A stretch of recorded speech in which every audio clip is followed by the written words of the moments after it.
جادو کی چند قسمیں ہیں، وہ سناتا ہوں، پھر میں علاج کی طرف چلتا ہوں۔ قسموں کے اندر ایک تو دیکھیں جو قسم ہے بچوں کے اسکولوں میں آ کے جادو کیا جاتا ہے، یہ جادو نہیں ہے، یہ وہ جادو نہیں ہے جو شیطان سے مدد مانگی جاتی ہے یا کوئی کلام پڑھا جاتا ہے۔ اس کو کہتے ہیں ہاتھوں کی صفائی، ہینڈ ٹرکس، کہ ایک چیز جو ہے وہ دکھائی کس طرح سے جاتی ہے اور پیچھے کام کچھ اور ہو رہا ہوتا ہے۔ ان کے پاس مخصوص قسم کے ڈبے ہوتے ہیں، خاص قسم کے کوڈز ہوتے ہیں، وہ ان کے اندر سیکرٹ پاکٹس ہوتی ہیں، اس کے اندر سے کبھی کبوتر نکال لیتے ہیں، کبھی کچھ کر لیتے ہیں۔ یہ جادو نہیں ہے، یہ ٹرکس ہیں، اس کے اندر کوئی شرعن قباحت نہیں ہے، یہ صرف ہاتھوں کی صفائی ہے۔ اس سے اگلی جو قسم ہے وہ تھوڑی زیادہ اسٹرانگ ہے، اس کو کہتے ہیں مائنڈ کنٹرول اور ایلوژنز، کہ اگلا اتنا فن سیکھ لیتا ہے کہ دوسرے کے دماغ کو قابو کر کے وہ چیز دکھا دیتا ہے جو وہ دکھانا چاہتا ہے، حالانکہ وہ چیز وہاں موجود نہیں ہوتی۔ اس قسم کا ذکر قرآن کریم کے اندر موجود ہے۔ موسیٰ علیہ السلام نے فرعون کو اللہ کی دعوت دی، وحدانیت کا درس دیا، تو اس نے انکار بھی کیا۔ اس نے پہلے کہا کہ اچھا آپ کو اللہ نے نبی بنا کر بھیجا ہے، کوئی گارنٹی، کوئی ثبوت دیں۔ تو موسیٰ علیہ السلام نے اللہ کے نام سے جب عصا ڈالا تو وہ اژدھا بن گیا۔ تو چونکہ فرعونی لوگ جادو کے اندر بہت ایڈوانس تھے، ستاروں کے علم اور جنات کی پوجا کرتے تھے، تو اس نے کہا اچھا یہ تو کوئی مسئلہ ہی نہیں ہے، تو ہمارے جادوگر بہت اچھی طرح کر لیتے ہیں، یہ کون سا آپ نے کمال کر کے دکھایا ہے؟ آپ کا خیال ہے اس کو کر کے دکھانے سے آپ ثابت کر رہے ہیں آپ اللہ کے نبی ہیں؟ یہ تو میں بھی کرنا جانتا ہوں، چلیں مقابلہ کرتے ہیں۔ لہٰذا اس نے جادوگروں کو ہائر کیا، ایک بڑے آڈیٹوریم کے اندر موسیٰ علیہ السلام بھی کھڑے ہیں، جادوگر بھی کھڑے ہیں۔ اب جادوگروں نے جو عمل کیا وہ ایلوژن تھی، وہ ایکچوئل میجک نہیں تھا، وہ ایلوژن تھی۔ تفاسیر کے اندر لکھا ہے کہ جادوگروں نے رسیاں پھینکی، اور رسیاں پھینکنے کے بعد جتنے لوگ بیٹھے تھے ان کے مائنڈ پر تصرف کیا، کنٹرول کیا، جس سے ان کو وہ سانپ نظر آنے لگے کہ زمین پر سانپ رینگ رہے ہیں۔ جبکہ موسیٰ علیہ السلام کو انہوں نے کہا اب آپ کی باری ہے، تو انہوں نے جب عصا ڈالا نیچے تو وہ ایلوژن نہیں تھا، وہ سچ مچ کا اژدہا بن گیا جس نے وہ ساری رسیوں کو کھا لیا۔ اب جادوگر جو ایلوژن کے ماسٹر تھے ان کو پتہ تھا کہ ہم نے سب کی نظر بندی کی ہوئی ہے، حقیقت میں تو رسیاں ہیں، سچ مچ میں سانپ تو نہیں ہے، لیکن جو موسیٰ علیہ السلام نے کر کے دکھایا ہے یہ ایلوژن نہیں ہے، اور یہ جادو بھی نہیں، چونکہ جادو کو وہ سمجھتے تھے، جانتے تھے۔ وہ سمجھ گئے کہ یہ جو عصا تھا، لکڑی تھی، یہ سچ مچ کا اژدہے میں ٹرانسفارم ہو چکا ہے، اور یہ واقعی معجزہ کوئی نبی دکھا سکتا ہے۔ اسی لیے انہوں نے ہاتھ کھڑے کیے، انہوں نے کہا کہ ہم ہار گئے، اور بلکہ ہار بھی گئے اور موسیٰ علیہ السلام کے رب پہ ایمان بھی لائے۔ تو یہ وہ قسم ہے ایلوژن کی جس کا قرآن میں ذکر ہے، اور بہت دھیان رکھیے گا، آج کل اس کے بہت زیادہ انسیڈنٹس شروع ہو گئے۔ اس کو ہپنوٹزم بھی کہتے ہیں، اگلے کے دماغ کو کنٹرول کر لینا۔ میرے قریب کے کچھ لوگوں نے اس پر اپنے ساتھ ہونے والے واقعات سنائے۔ چنانچہ ہمارے ایک بہت قریبی دوست ہیں، گلبرگ میں رہتے ہیں، ان کے اپنے گھر میں یہ واقعہ ہوا۔ کہنے لگے کہ دو خواتین انہوں نے بیل دی، اور گھر میں میری والدہ تھیں اور بھابھی تھی، تو کہنے لگے وہ آ گئیں جیسے ملنے والی ہوتی ہیں، بیٹھ گئیں ڈرائنگ روم میں۔ کہنے لگے کچھ دیر وہ باتیں کرتی رہیں، ادھر ادھر کی، پھر انہوں نے پتہ نہیں کیا منتر پڑھا، کیا کیا کہ میری والدہ نے ان کے سامنے اپنے ہاتھوں کے کڑے اتارنے شروع کیے، انہوں نے چادر بچھا دی آتے ہی اور اس میں رکھنے شروع کی، اپنے کانوں سے بالیاں اتاریں، وہ رکھیں، گھر کے اندر سے اور بھی زیور لا کے رکھا۔ بھابھی نے بھی یہی کام کیا۔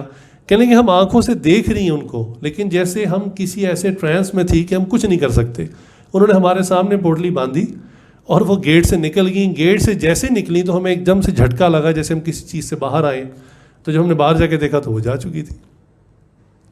اسی طرح کا ایک واقعہ ایک اور میرے اسٹوڈنٹ نے سنایا، والٹن روڈ پہ رہتا ہے، اس نے کہا کہ جی ہم چونکہ ارننگ کے لیے کچھ نہ کچھ کوشش کرتے رہتے ہیں، تو انہوں نے کہا کہ ہم عام طور پہ وہ دمبے کے 2 بچے چھوٹے لے لیتے ہیں اور سال بھر اس کو پالتے ہیں، قربانی کے دنوں میں ہم اس کو سیل کرتے ہیں، اچھی پرائس مل جاتی ہے۔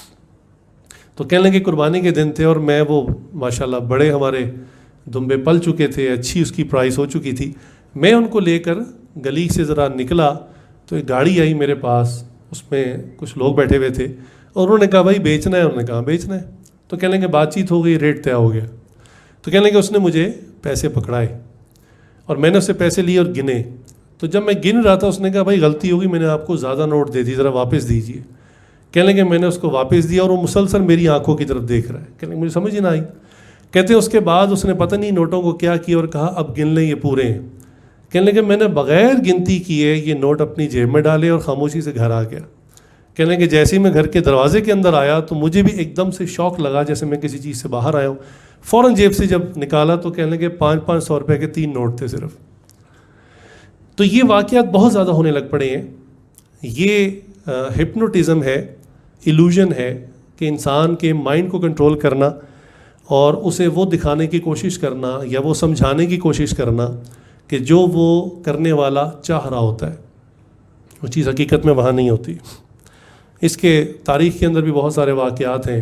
ارسطو کا بڑا مشہور واقعہ ہے کہ ارسطو کا بادشاہ کے ساتھ کوئی جیسے ہوتا ہے نا آپس میں کوئی بڑائی کے اوپر کوئی معاملہ ہو گیا تو ارسطو نے بھی کہہ دیا بھائی تم سے زیادہ سلطنت بادشاہت میرے پاس ہے.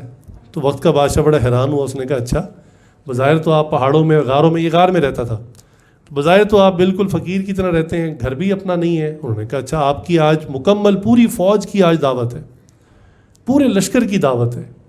تو بادشاہ بڑا حیران ہوا کہ اس کے پاس اتنا انتظام کیسا ہے. خیر بادشاہ جب اپنی فوج کو لے کر پہنچا میدان میں تو دیکھا آگے شامیانے لگے ہوئے ہیں, کھانے پک رہے ہیں, کنیزیں, خادمائیں. بہت حیران کہ بھئی یہ تو واقعی میرے سے زیادہ ڈبل اسٹرینتھ ہے اس کے پاس.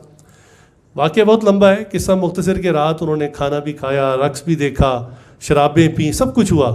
اور اس کے بعد پھر سب کے الگ الگ خیمے تھے, بادشاہ کا الگ, وزیر کا الگ, اس کے نیچے والوں کے الگ, سب کو الگ الگ خیمے دی رات سونے کے لیے, اور سب اپنے خیموں میں چلے گئے.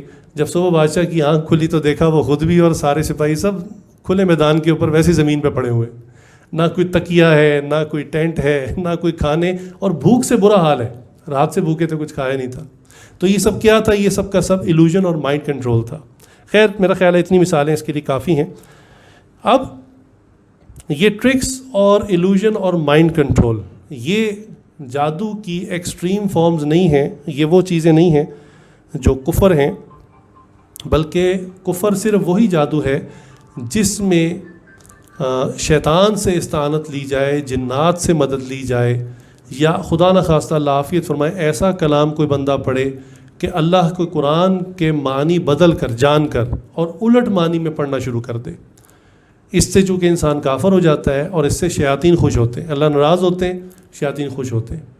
اسی لیے کہتے ہیں کہ قرآن کو ہمیشہ صحیح پڑھیں, تجوید کی بعض کا چھوٹی سی غلطی سے معنی بدل جاتا ہے. سورہ فاتحہ کے اندر ہی اس کی مشہور مثال ہے کہ آپ انعمت علیہم کے باوجود کی جگہ اگر آپ انعمت علیہم پڑھ لیں تو پہلے ترجمہ یہ تھا کہ آپ کہہ رہے ہیں اللہ تعالیٰ آپ نے مجھ پہ بے تحاشا انعام کیا, اور اگر زبر کے پیش کے ساتھ پڑھ لیں گے تو مطلب یہ اللہ میں نے آپ پر بے تحاشا انعام کیا, تو معنی بالکل ریورٹ ہو جاتے ہیں.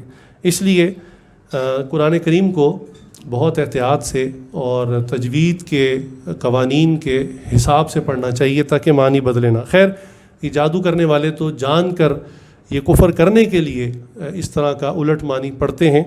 خیر اب جادو کا حکم کیا ہے یہ سن لیجئے کہ جادو کا شرعی حکم یہ ہے کہ جادو یعنی جو کفر اور شرک کی قبیل سے ہے, جو ہینڈ ٹرکس وغیرہ نہیں ہیں, ماتے ہیں اس کے کرنے والا اور کروانے والا دونوں مرتد ہو جاتے ہیں, دونوں اسلام سے خارج ہو جاتے ہیں.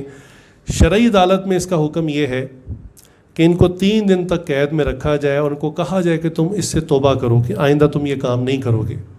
اگر توبہ کر لیں تو چھوڑ دیں, اگر وہ توبہ نہ کریں اور کہیں کہ ہم یہی کرتے رہیں گے تو ان کی سزا اسلامی عدالت کے اندر ہے کہ ان کو قتل کیا جائے. اگلی بات سنیے کہ چونکہ اسی کفر کی حالت میں ہی مرے ہیں, ان کو دفنانے کا حکم بھی نہیں ہے, ان کی لاش کو ویسے ہی پھینک دیا جائے اور ان کی نہ نماز جنازہ پڑھی جائے, نہ فاتحہ, نہ ایصال ثواب کیا جائے. اتنا سخت حکم ہے. اسی لیے دھیان سے سن لیجئے, یہ پیغام آگے بھی پہنچا دیجئے. وہ مرد اور عورتیں جو جادو کروانے کی نیت سے حسد کی آگ میں مبتلا ہوتے ہیں, حسد خود ایک گناہ ہے, اور دوسروں کے اوپر یہ معاملات کرواتے ہیں تو ان کا ایمان رفع ہو جاتا ہے اور وہ اسلام کی نظر میں مرتد شمار کیے جاتے ہیں. اسی طرح وہ جیسے میں نے آپ کو قتل کی مثال دی, اس کا بھی شرعی مسئلہ یہ ہے کہ اگر کسی نے جادو کے ذریعے کسی دوسرے بندے کو قتل کروایا تو جس عامل نے عمل کیا وہ بھی قاتل ہے اور جس نے حکم دیا وہ بھی قاتل ہے. یہ ایسے ہی جیسے کرائے کا قاتل کسی کو دیکھ کے فائرنگ کر کے مروا دیا, چاقو سے مروا دیا, یہ بالکل ایگزیکٹلی ویسا ہے. تو اس میں بھی اگر شرعی عدالت ہوگی تو وہ دونوں کو سزائے موت دے گی.